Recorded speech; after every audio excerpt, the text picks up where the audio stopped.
Se multiplican las consecuencias en la economía por causa del desafío independentista catalán. El Banco Sabadell deja Cataluña. Reunión de urgencia esta misma tarde, ya con decisión. La sede social se traslada a Alicante. Intentan paliar así las graves pérdidas en bolsa y también la incertidumbre ante una posible declaración unilateral de independencia del Govern. CaixaBank, una de las principales entidades españolas, va por el mismo camino. Mañana tomarán la decisión. ¿Qué tal? Buenas noches. Mientras el Gobierno busca cómo facilitarle la salida a estas compañías, prepara un decreto para que esos movimientos se puedan hacer de forma express. Así, entidades como la Caixa no tendrían que llevar esa decisión a su Junta de Accionistas. Es jueves 5 de octubre. Esto es Más que Contar.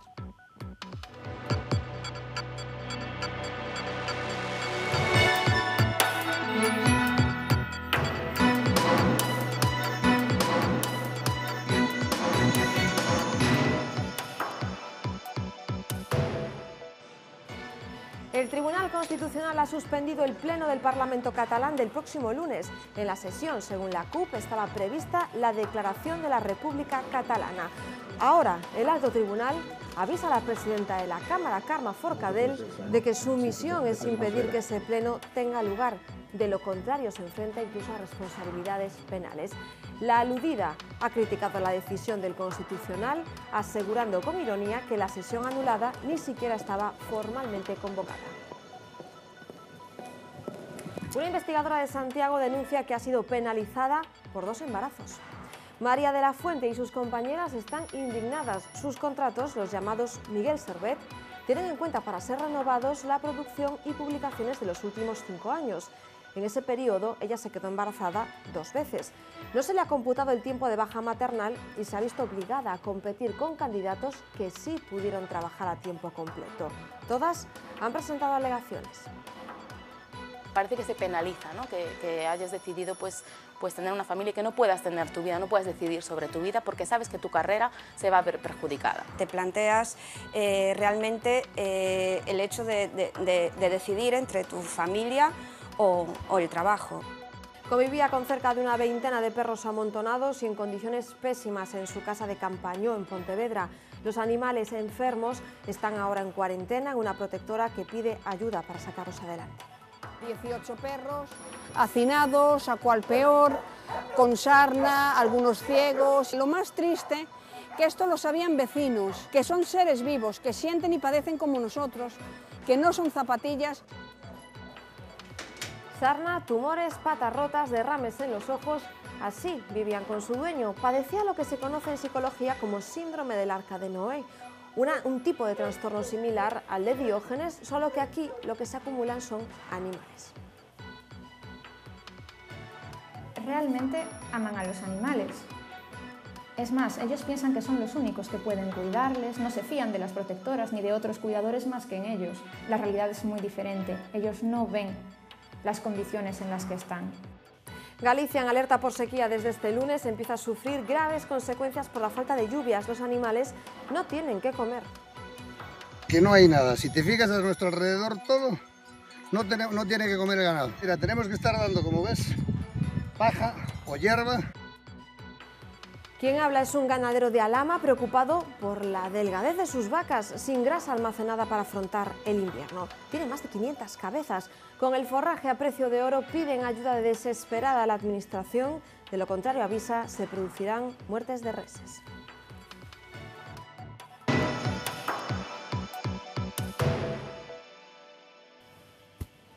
La decisión se ha tomado en apenas horas. Este 5 de octubre arrancaba con otro descalabro del IBEX, el peor desde el Brexit. Entidades como CaixaBank y Sabadell caían un 5%, a lo que había que sumarle el derrumbe de los últimos días, pérdidas de 3.000 millones desde el 1 de octubre. Pues bien, el Consejo del Sabadell aprobaba esta tarde el traslado de su sede social a Alicante. Dejan de esta forma Cataluña. Los primeros efectos: la entidad ha subido en bolsa casi un 5%, un cambio en cierto modo simbólico porque los servicios centrales de la entidad van a seguir en Cataluña. CaixaBank, la tercera entidad bancaria del país, reúne mañana su consejo de forma extraordinaria para estudiar si toma o no una medida similar. Es el principio de un goteo que podría aumentar porque el Gobierno estudia aprobar un decreto que facilite, que acelere la salida de empresas de Cataluña. El cambio pasaría por una simplificación en los trámites, autorizando el cambio de su sede social sin que las compañías tengan que someter la decisión a la Junta de Accionistas. Las alarmas ante el abismo independentista se han encendido en numerosas empresas. Eurona deja Barcelona con dirección a Madrid, igual que Horizon. Proclinic se va a Zaragoza. Otras como Pronovias, Planeta, Catalana Occidente o Almiral se lo estarían pensando. Y más consecuencias económicas. Los hoteles ya se resienten. De colgar el cartel de completo, han pasado a detectar desde el domingo una caída de la demanda. En algunos hoteles están ahora mismo al 20%. Son las consecuencias económicas de la crisis separatista. Pendientes, por lo tanto, de lo que pase mañana con CaixaBank, pero sobre el papel, ¿qué significa que un banco traslade su sede social? ¿Afecta de alguna forma a sus clientes? Se lo hemos preguntado esta tarde al jefe de Economía de La Voz de Galicia, Rubén Santamarta. Bueno, sede social significa que tú vas a tener tu sede administrativa, tu sede fiscal en un territorio determinado y en este caso buscas una ubicación, es el caso del Banco Sabadell, una ubicación dentro, seguro, del Estado español. Por lo tanto, dentro del paraguas del Banco Central Europeo, dentro del euro, dentro del mecanismo único de supervisión, es decir, funcionando con la total normalidad con la que tiene ahora. Es una medida de precaución ante lo que pudiera pasar y, sobre todo, anticipándose a cualquier posible movimiento que pudiera haber en los próximos días.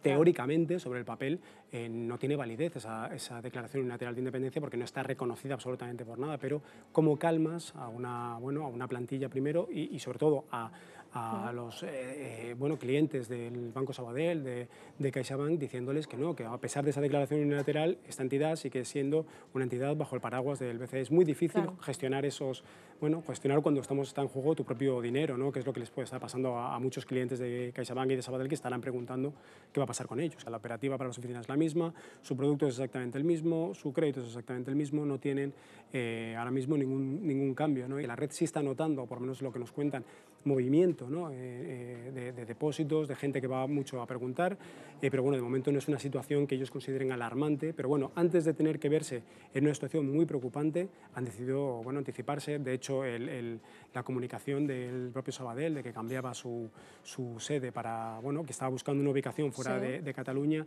se comunicó rápidamente a las oficinas para que lo trasladaran rápidamente a los clientes esta misma mañana para que les dijeran, esta es la situación, el banco está moviéndose, está reaccionando y tienen que saber los clientes que siguen bajo el mismo paraguas jurídico que en la actualidad, pase lo que pase en los próximos días. Y nuevo varapalo a la hoja de ruta del secesionismo catalán. El Tribunal Constitucional ha suspendido el pleno del Parlament del próximo lunes.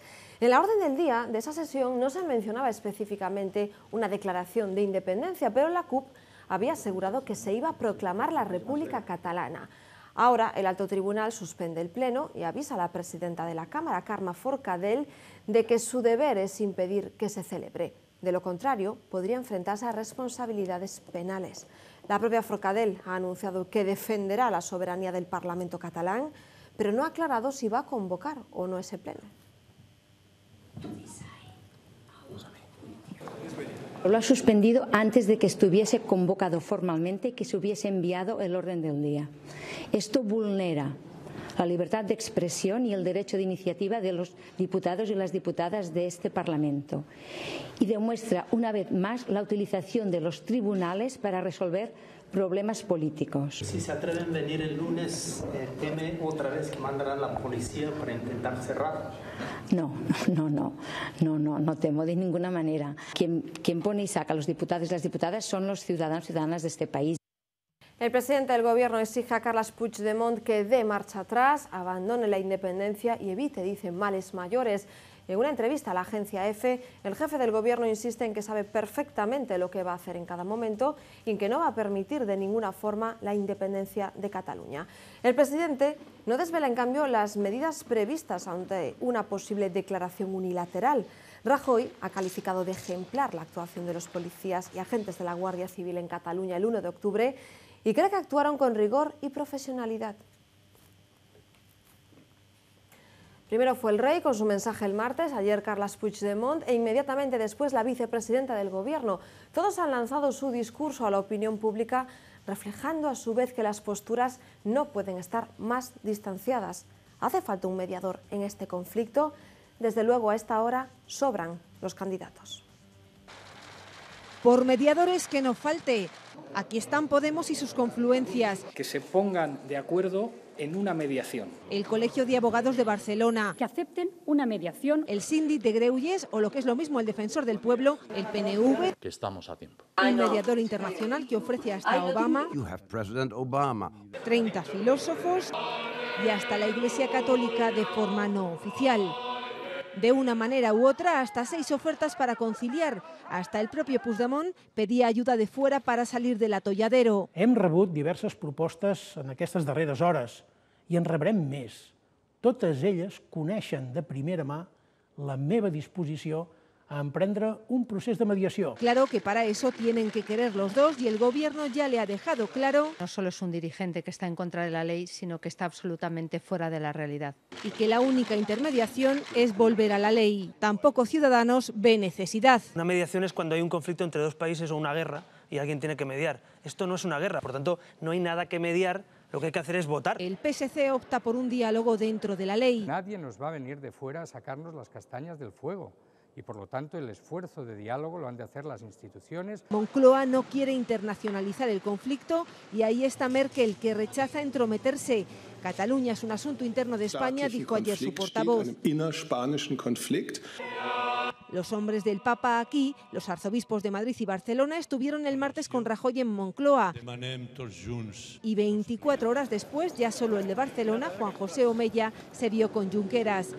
El Vaticano no comulga con la independencia, pero sí da la bendición a empezar un diálogo. Amén. Con Rajoy más en entredicho que nunca, esta mañana el presidente recibía la última estocada. La Fundación FAES, dirigida por el expresidente del Gobierno, José María Aznar, ha pedido a Rajoy que no permanezca en la inacción.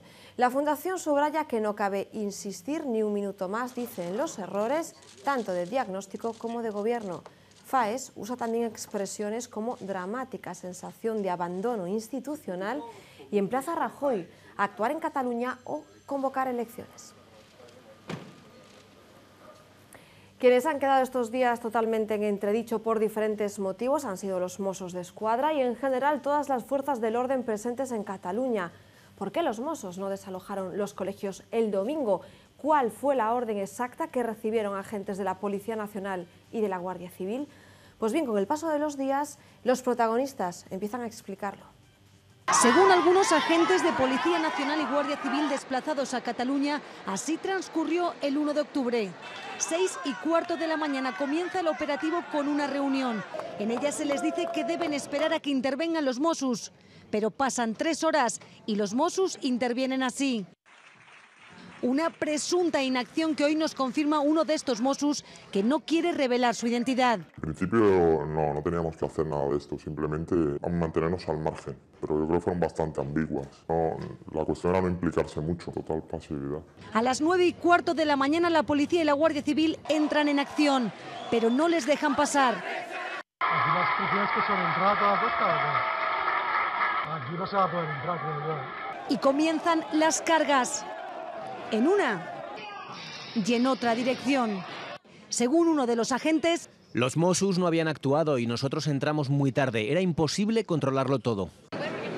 Por eso sacan urnas nuevas y papeletas escondidas y continúa la votación en algunos lugares. La tarde transcurre entre insultos. Y los Mossos siguen sin reaccionar. En palabras de este Mossu, desobediencia, por ejemplo, por no obedecer las órdenes del tribunal. Eran las 8 de la tarde y los Mossos comienzan a llevarse las urnas. Las guardan en furgonetas entre los vítores y aplausos de la gente. Policía y Guardia Civil, en palabras de un agente, no podíamos hacer nada. ¿Cómo íbamos a quitárselas a los Mossos? Nos habrían dicho de todo. Por eso lo único que hacen es apuntar sus matrículas y sus placas. Son imágenes que están siendo investigadas por la Fiscalía. Mientras aumenta la preocupación de los españoles por la independencia de Cataluña. En concreto, se ha triplicado en los últimos 2 meses según el último barómetro del CIS. Los datos de septiembre apuntan a que el 7,8% de los encuestados señala el independentismo como uno de los 3 principales problemas del país. Este barómetro fue elaborado entre el 1 y el 10 de septiembre, coincidiendo con los broncos plenos del Parlamento y el atentado de Barcelona. Esto último también se refleja en esos datos del CIS. La preocupación por el terrorismo internacional sube hasta el 15%, 11 puntos más que en el mes de agosto. El ministro de Justicia, con Núñez Feijóo como anfitrión, aseguraba hoy desde Santiago que las vías unilaterales transgreden el imperio de la ley. En la rueda de prensa posterior al Consello de la Xunta le tocaba hablar al número 2 del presidente. Alfonso Rueda criticaba las visiones apocalípticas de la oposición, a quien acusó de querer importar a Galicia la inestabilidad. Que esas visións apocalípticas, ese ter pouco que aportar, máis que simplemente decir que todo está moi mal, pois cada vez o cree menos xente, e que nos deamos conta cada vez máis da diferencia entre a estabilidade que disfrutamos en Galicia, que permite facer esas cousas, e a enorme inestabilidade que algúns queren trasladar aquí e que permitiría precisamente todo o contrario, máis ben impediría facer todos estes proxectos que se van culminando. En pleno siglo XXI y una Galicia en la que son frecuentes las campañas para favorecer la natalidad, a una investigadora no se le ha tenido en cuenta su baja maternal, penalizando así su carrera. María de la Fuente, con un contrato Miguel Servet de investigación, debía ser evaluada por un periodo de 5 años para pasar así a la siguiente categoría. En ese tiempo, sus 2 embarazos, que supusieron 13 meses de baja, no se computaron.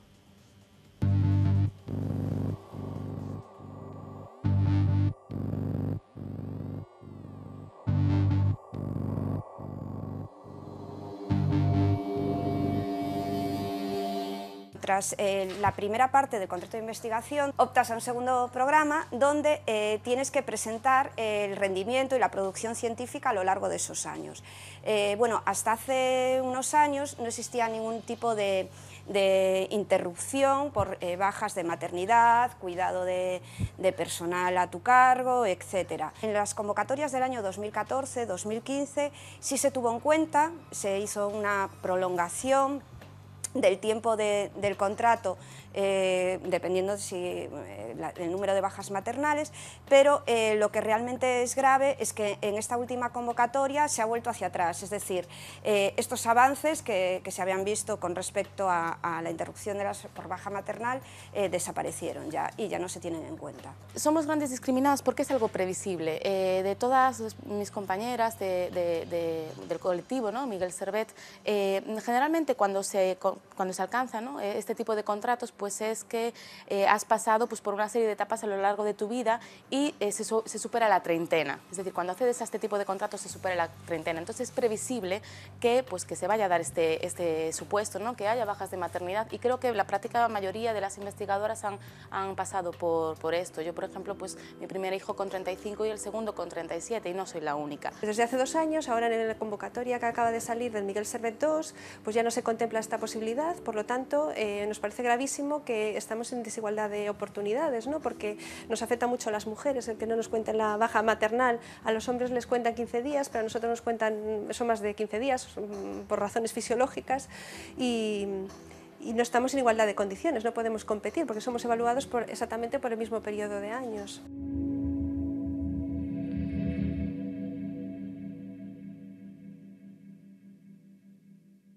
...1.700 demandas de cláusula suelo de la provincia de Pontevedra presentadas en solo 5 meses en Vigo se acumulan sin remedio. El sindicato Alternativas na Xustiza alerta de que no estarán resueltas hasta después del verano del año 2019. La jueza especial al cargo cuenta solo con 3 funcionarios y se comparte además secretaria con otro juzgado. Así las cosas, cada trabajador debe tramitar la friolera de 500 demandas cuando un tribunal entero de instrucción normal llega a las 850 en un año completo. Representantes sindicales piden a la Xunta que aporte los medios necesarios para evitar un colapso inminente. Temos 1.700 demandas a día de ser presentadas. Si facemos unha proxección benevolente, iríamos no mellor dos casos a mediados do ano 2019. O Consello Xeral do Poder Judicial, no seu acordo, dicía que calquera xulgado con máis de 900 demandas debía ser un xulgado exclusivo. Estamos en 1.700, estamos duplicando a ratio exixida por o Consello Xeral do Poder Judicial. Temos un cuarto de xulgado para levar o que levan 3 xulgados de primeira instancia. Abogados de Oficio de Vigo denuncian que la Xunta lleva medio año sin pagarles sus servicios. La asociación Abogados Novos critica los retrasos del Gobierno autonómico en los pagos que reciben los más de 650 letrados de justicia gratuita en la ciudad. Sus condiciones económicas, además, llevan congeladas 15 años. Los pagos de los trabajos realizados entre los meses de abril y junio, pues todavía no hemos recibido los pagos oportunos. En otros años, pues a lo mejor ese segundo trimestre se realizaban los pagos en el mes de agosto, en el mes de septiembre como mucho, pero observamos que de un tiempo a esta parte cada año se va retrasando más los pagos y ahora este año, en 2017, ya estamos metidos casi en el mes de octubre y todavía no se han cobrado esos pagos. Ya sucedió también en junio que se retrasó con respecto a otros años el pago y en la agrupación pues estamos recibiendo denuncias de varios compañeros, además interesándose cuál es la razón de estos retrasos. Todos los abogados del turno queremos que se dignifique la profesión, que se dignifique este servicio público. Ya son un concepto indemnizatorio por los servicios que realizamos en el turno, pero claro, que sean al menos dignos y adecuados al tiempo en el que se pagan y se actualicen los pagos correspondientemente. Tenemos que atender a nuestros pagos, tenemos que atender a las trimestrales del IVA, las cuotas colegiales. Entonces muchos de compañeros, como te digo, pues no tenemos esa seguridad económica y estamos pendientes de esos pagos del turno para atender a su vez nosotros otros pagos derivados de nuestro ejercicio profesional. Queremos simplemente llamar la atención sobre esto y que no sigan maltratando a los abogados del turno de oficio, que hacen una labor muy importante y desinteresadamente además. Nosotros nuestro trabajo evidentemente lo hacemos igual, sea un cliente del turno como sea un cliente privado. Eso evidentemente es justiciable, que no se preocupen por eso, que no va a repercutir en la calidad del servicio en absoluto. La alerta la dio la llamada de un anónimo. Cuando el Seprona llegó a la casa de un vecino de Campañó, en Pontevedra, se encontró con el terrible escenario. Hacinados, en condiciones pésimas, con sarna, desnutridos, algunos con tumores y extremidades rotas, estaban 18 perros. Ahora descansan en cuarentena en la protectora Os Palleiros, que pide ayuda a través de las redes sociales para mantenerlos con vida y curarlos. En su cuenta de Facebook han habilitado un número de cuenta. Necesitan desde gasas, pienso especial para perros con problemas de piel o vitaminas. Su dueño, que los fue recogiendo de la calle, creía que estaban bien. Recibimos una denuncia anónima de un vecino, que no sabemos quién es. Nos pusimos en contacto con el Seprona para que fuera a verificar que esto era cierto y en qué situación estaban estos animales, y cuando llegaron pues se encontraron con todo el percal, 18 perros hacinados, a cual peor, con sarna, algunos ciegos, sin dientes, e incluso algunos con roturas que ya están soldadas de las extremidades inferiores. Este señor, cuando se lo fue a retirar el Seprona, lloraba porque no entendía por qué le quitaban sus animales, y todos esos animales son recogidos de la calle. Él creía que estaban bien, que con darles de comer les llegaba. Lo más triste, que esto lo sabían vecinos, que son seres vivos, que sienten y padecen como nosotros, que no son zapatillas y que un animal no es un capricho, es una responsabilidad. ¿Qué puede llevar a una persona a acumular hasta una veintena de perros desnutridos y enfermos en su casa? ¿Son conscientes del dolor que pasan los animales? La obsesión por hacinar perros o gatos en condiciones insalubres tiene un nombre, psicología. Se llama síndrome del Arca de Noé. En realidad es una variante de otro síndrome últimamente más popular, el de Diógenes. Suelen aislarse socialmente, tienen un rechazo a la ayuda externa, realmente aman a los animales. Es más, ellos piensan que son los únicos que pueden cuidarles, no se fían de las protectoras ni de otros cuidadores más que en ellos. Sin embargo, la realidad es muy diferente. Ellos no ven las condiciones en las que están. No llegan a empatizar del todo. La única diferencia entre un acumulador de animales no patológico y uno patológico, porque realmente las ganaderías pues, acumulan animales, es que unos tienen cuidado por los animales y los otros los descuidan completamente. Los casos de maltrato animal parecen multiplicarse o al menos tienen más eco mediático. Es lo que nos confirma el Seprona en Arousa. Aseguran que la gente está más concienciada y que todas las denuncias se investigan. no es que estemos detectando un incremento, lo que sí es una mayor preocupación por parte de la sociedad. Existe un aumento de las asociaciones, los refugios, lo que conlleva que se denuncie más cualquier tipo de situación, ya no solo un maltrato en sí mismo, porque habría que después encajarlo dentro de lo que es la norma administrativa o la penal, que ya sería nuestra labor de investigación una vez que recibimos una denuncia. Lo que sí podemos constatar con certeza es que el 100% de los casos que se denuncian se investigan y se solucionan. Atentos a estas imágenes de la cámara de seguridad de un supermercado en A Coruña. Esta pareja, que parece estar haciendo la compra con normalidad, empieza a ocultar varios artículos en el carrito de bebé en el que llevan a un niño. En la zona de cajas ya les espera una guardia de seguridad. Pese a que esta empleada intenta, dialogando, que depongan su actitud, salen a la carrera hacia la puerta de salida. Una vez allí, tras un último intento de los empleados para que no huyan, la emprenden a golpes con ellos y consiguen finalmente llevarse el botín.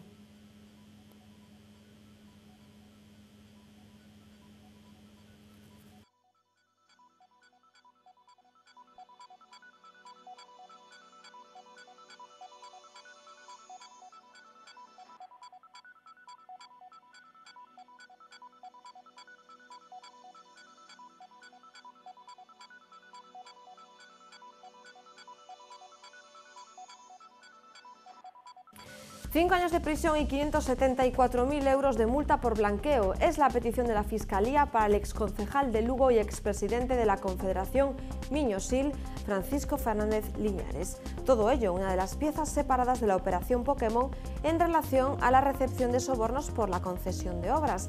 El escrito de la Fiscalía concluye que Liñares, concejal de Lugo desde el 99 al 2008, aprovechándose de su cargo, tejió una red de intereses económicos concediendo servicios públicos a cambio de sobornos o cantidades periódicas que incrementaron su patrimonio. El Partido Popular de Galicia quiere cambiar la ley electoral para que gobierne la lista más votada en los ayuntamientos. Es una de las propuestas de resolución presentadas hoy tras la primera jornada del debate de Estado de la Autonomía. Aunque no es la primera vez que Núñez Feijóo insiste en la necesidad de abordar esta reforma para darle más estabilidad al país, ahora se presenta formalmente. El presidente de la Xunta dice que hay que terminar con la dictadura de las minorías, según sus palabras. Jornada de huelga en los auxiliares del naval de la Ría de Ferrol. Los sindicatos piden que se apliquen los acuerdos salariales pendientes. Los piquetes, que han actuado desde las 5 de la mañana, han conseguido además la paralización total en los astilleros de Navantia en Ferrol y Fene. Su director ha condenado enérgicamente que se prohibiese la entrada de los trabajadores y aseguró que puede haber consecuencias sobre la ejecución de los programas en marcha. Accidente a primera hora de la tarde en Cacheira, Senteo, con el peor de los resultados. Un motorista fallecía al ser arrollado por un camión en una curva de la carretera que une Santiago con A Estrada. El fallecido es un hombre de 79 años, murió en el acto. Impactante imagen la de esta mañana en la parroquia ferrolana de San Xurxo. Un vehículo se había despeñado en una zona de rocas. Fueron los tripulantes de una embarcación quienes alertaron del suceso. Según los bomberos, dentro del coche no se encontraba nadie. Todavía se estudia qué pudo haber sucedido. 7 de cada 10 niños gallegos de entre 10 y 15 años tienen un teléfono móvil. Es la cifra que arroja la última encuesta sobre el uso de tecnología en los hogares realizada por el INE. Según este estudio, 3 de cada 10 gallegos también han comprado a través de Internet en los últimos meses y en casi la mitad de los hogares gallegos hay una tableta. El cierre por toxina en la ría de Noia obligó a los mariscadores a devolver al mar 50.000 kilos de marisco, berberechos sobre todo que hicieron el recorrido inverso del barco al fondo del mar. Fueron resembrados hasta que termine este episodio de marea roja. Los mariscadores se quejan de que conocieron los resultados de los controles demasiado tarde y que perdieron toda la jornada de trabajo. La Consellería do Mar asegura que actuaron con celeridad.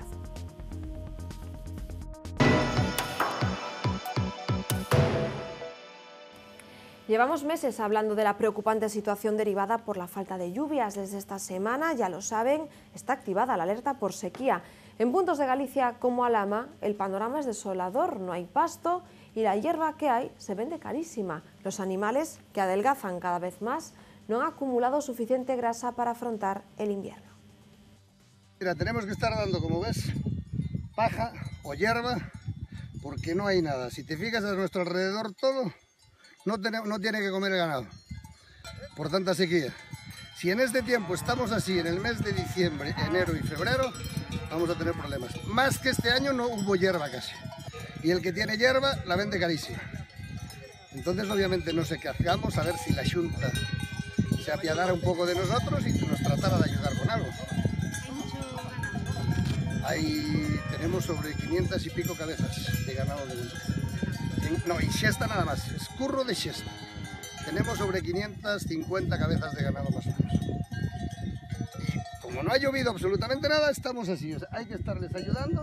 El ganado está muy flaco, no hay grasa para el invierno. Y pues a ver cómo nos viene el invierno. Si nos viene un invierno duro, va a haber mortandades al oeste. Aparte de los montes donde pasta el ganado, otro de los escenarios donde se ve claramente los efectos de la sequía son los embalses, aunque en este caso el bajo nivel del agua nos permita ver de nuevo un auténtico tesoro.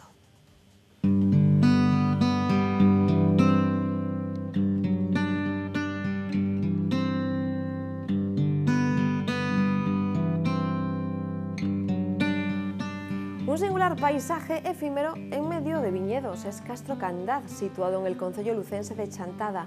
Con Belesar al 25% de su capacidad, se puede cruzar fácilmente a este histórico asentamiento a través de una pasarela natural. En condiciones de lluvia normales, este conjunto está oculto bajo el Miño. De hecho, solo ha salido a la luz en contadas ocasiones. Esta es la última, la anterior, hace unos meses.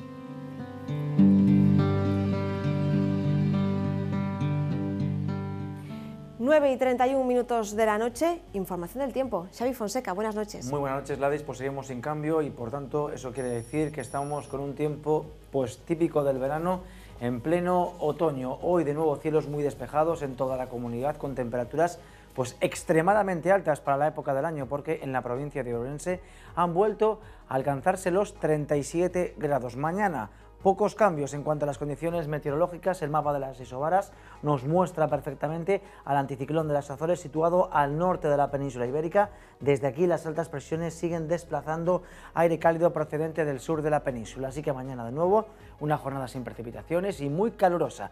Los únicos matices de la jornada, igual que hoy, serán algunas nubes en el extremo norte de la comunidad, sobre todo en la Mariña lucense, como consecuencia del nordés. No descartamos incluso que pueda caer algún orvallo muy débil a primeras horas del día. Nubes también en la provincia de A Coruña, nieblas matinales como consecuencia de las altas presiones en muchos puntos de Galicia, del interior de Galicia, pero en general el sol volverá a ser sin duda el gran protagonista de la jornada. Temperaturas sin cambios, así que seguirán siendo pues muy elevadas para la época del año, incluso ascienden en las Rías Baixas respecto a los valores de hoy y de ayer. Fíjense en esos colores tan rojos sobre el sur de la comunidad, indican máximas que en muchos puntos van a superar fácilmente los 30 grados. Mañana seguramente será la jornada más calurosa de todo este veranillo.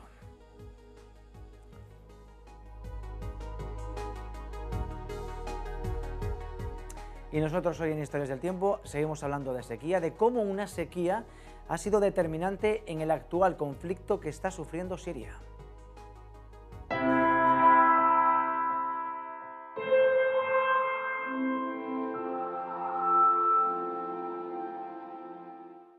Siria pertenece a una zona del mundo conocida como el Creciente Fértil, donde comenzó la agricultura hace más de 10.000 años. Una región de la Tierra que por causas naturales está sujeta a periodos de sequía. En Siria, como en California o las Azores, existe un anticiclón semipermanente que dificulta el paso normal de las bajas presiones. Sin embargo, Siria ha sufrido entre 2007 y 2010 una de las sequías más intensas de su historia, y a diferencia de las anteriores, esa ausencia de lluvias no se puede explicar con la variabilidad natural. La comunidad científica dispone de registros estadísticos que permiten asociar ese periodo seco con el cambio climático de origen antropogénico. Un artículo publicado en una prestigiosa publicación científica norteamericana señala que durante esos 3 años el anticiclón, alimentándose de aire cálido, se mantuvo mucho más reforzado de lo habitual, bloqueando las borrascas que circulaban más hacia el norte e impidiendo por tanto las precipitaciones. Ante esa anomalía climática, cualquier región sufriría un importante estrés hídrico, pero en el caso de Siria, esta situación se agravó drásticamente, ya que el país ha incrementado desde hace décadas la superficie dedicada al regadío. Cuando alguien tiene un cultivo, suele estar adaptado al clima de la zona y las lluvias suelen ser suficientes para mantenerlo. Cuando no lo son, hay que adoptar técnicas como coger agua subterránea. Pero en Siria, la superficie a irrigar era demasiado amplia, las aguas subterráneas se agotaron y cuando llegó la gran sequía en 2010, ya no había ese suministro extra de agua. Como consecuencia, los agricultores se arruinaron y se vieron obligados a emigrar a las ciudades. En Damasco, la población ha aumentado en los últimos años más del 50%, y es precisamente en las grandes ciudades donde se están produciendo muchas de las revueltas. En Siria, la sequía y el discurso de libertad que promovió la primavera árabe fue la mecha que encendió el conflicto que vive actualmente el país. Muchos sirios han abandonado sus casas, protagonizando, en cierta medida, el primer éxodo climático del siglo XXI, algo que se veía venir. Hace un par de años, la revista Science publicaba un pionero artículo en el que ofrecía una cuantificación del aumento de la violencia en el mundo como consecuencia del calentamiento global. Si la temperatura de la Tierra aumenta 0,6 grados más antes del 2050, la violencia en zonas como Oriente Medio aumentará entre un 12 y un 42%. Según ACNUR, el cambio climático es en la actualidad la primera causa de migraciones en el mundo. En 2011, más de 40 millones de personas han abandonado sus hogares por causas relacionadas con el clima y en los próximos 50 años podrían ser hasta 1.000 millones.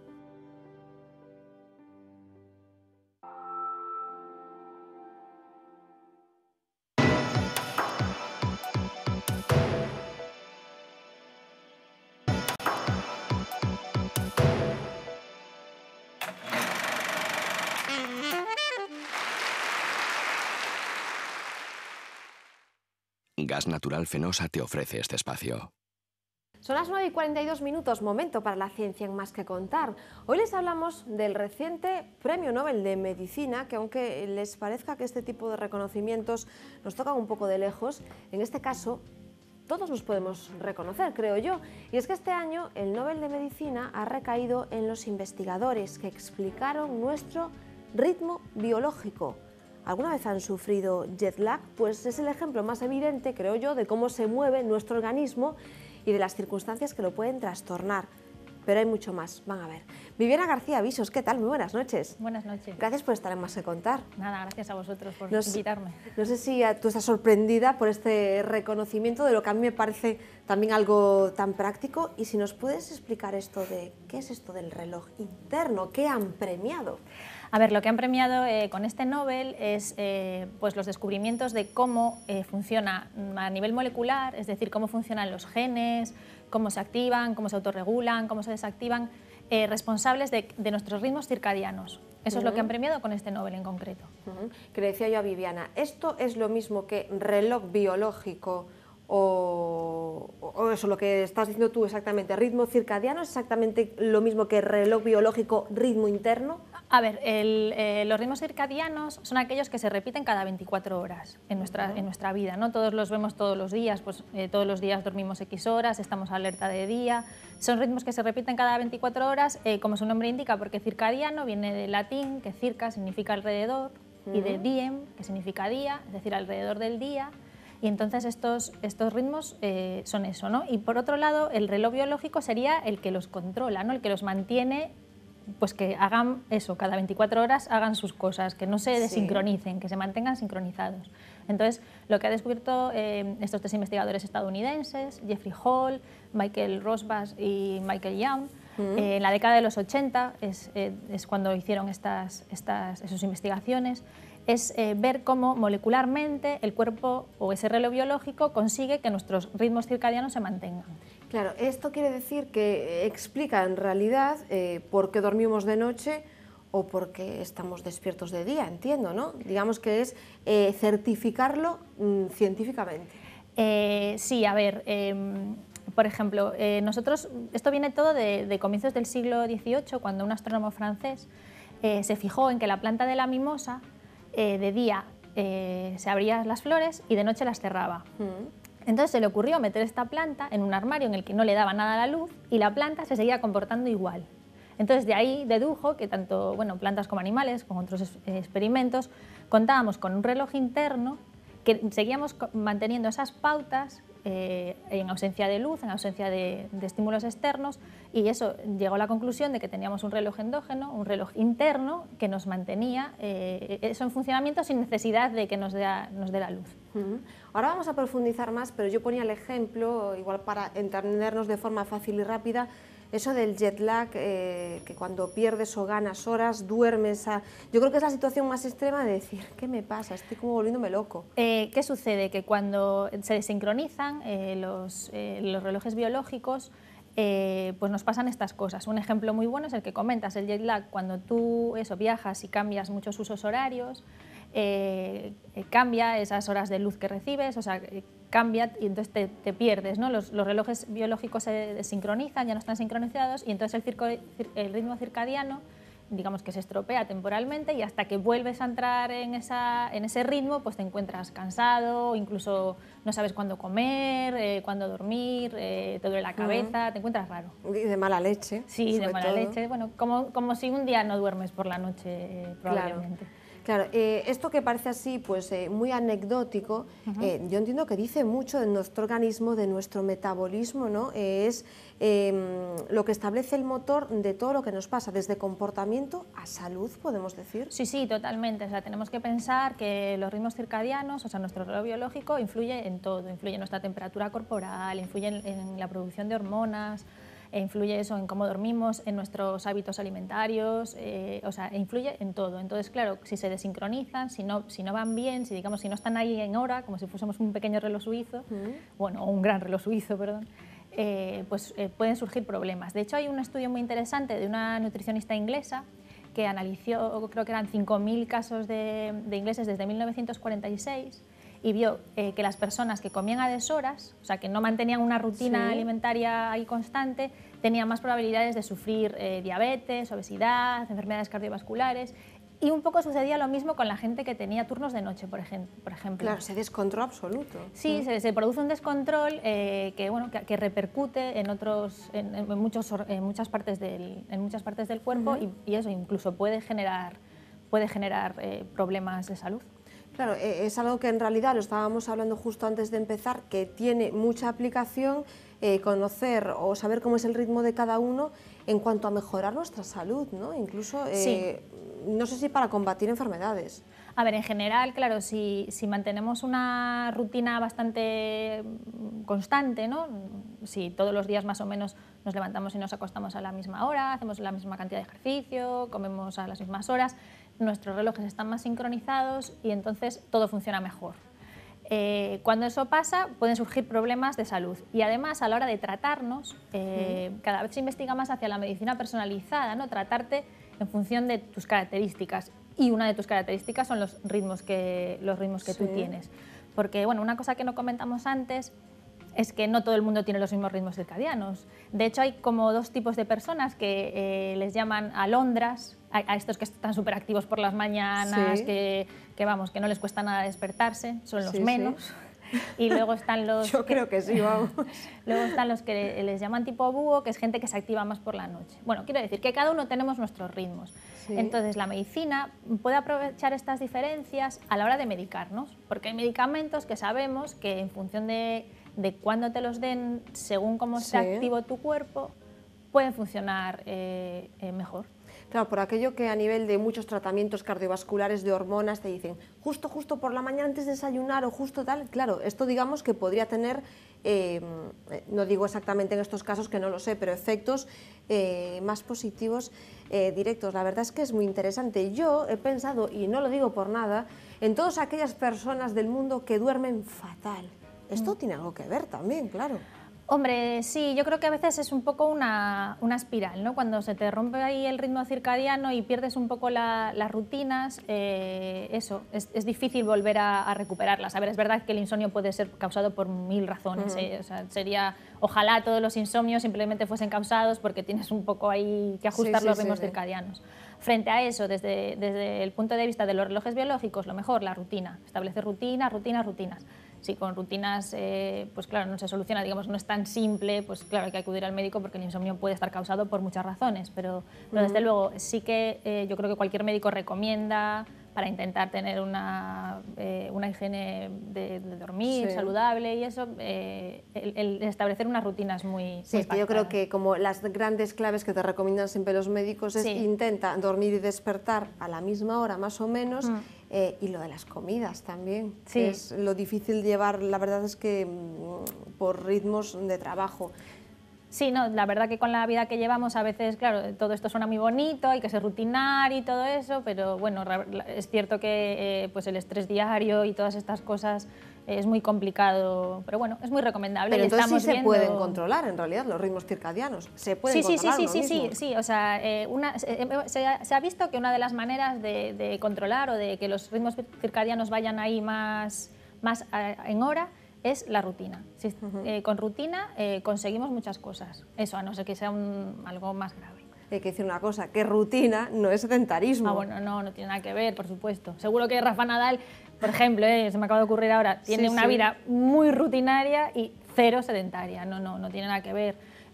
Yo creo que eso, que establecer una rutina diaria puede ser divertido también, según te lo plantees, y por supuesto, yo creo que si mezclas el tener una vida rutinaria con a practicar ejercicio físico, bueno, pues ya es lo que esperamos todos. Y le preguntaba yo a Viviana, ¿esto del reloj interno, ritmo circadiano, es lo que llamamos reloj biológico? Cuando a veces decimos, bueno, es que es un poco la llamada, tiene el reloj biológico, cuando una persona quiere ser una mujer, quiere ser madre. ¿Tiene que ver con esto o esto ya es como usar un término para absolutamente todo?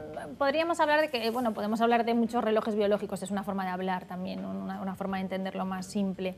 Hay muchos relojes biológicos, ese podría ser uno, ¿no? Esto es otro tipo, ¿no? Lo que mantiene los ritmos circadianos es, pues le llamamos reloj biológico, pero como otros relojes biológicos, no tiene nada que ver en este caso. Ya sé que cada uno tenemos un ritmo, pero entiendo que hay un cierto estudio sobre cómo evoluciona nuestro cuerpo a lo largo del día, ¿no?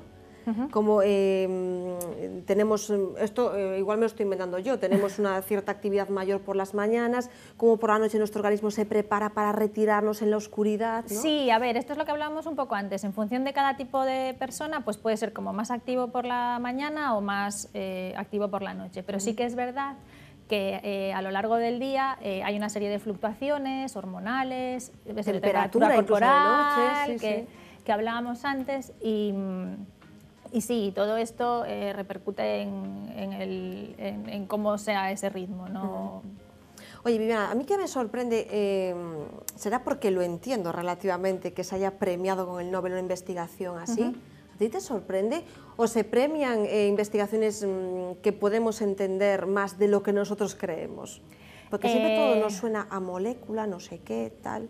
Hombre, yo creo que este premio Nobel de Medicina va un poco en consonancia con los que se han otorgado en los últimos tiempos. Cada vez se otorgan a más investigadores porque hoy en día es muy difícil hacer ciencia en solitario.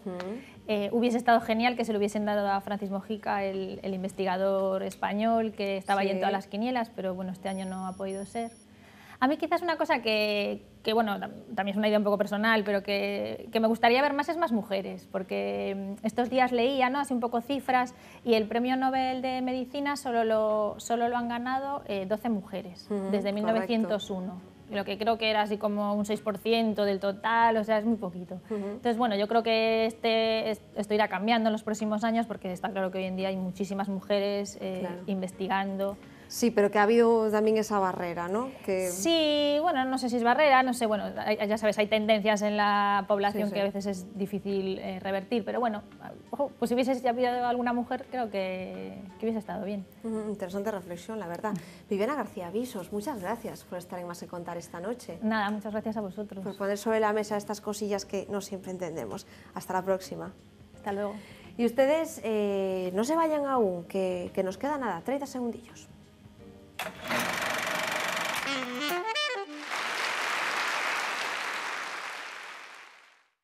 Gas Natural Fenosa te ofrece este espacio. Y les digo 30 segundillos, que igual son 15, pero son para despedirnos hasta mañana. Gracias como siempre por estar ahí. Quedan informados al minuto en lavozdeGalicia.es. Más que Contar mañana a las 9. Gracias, hasta entonces.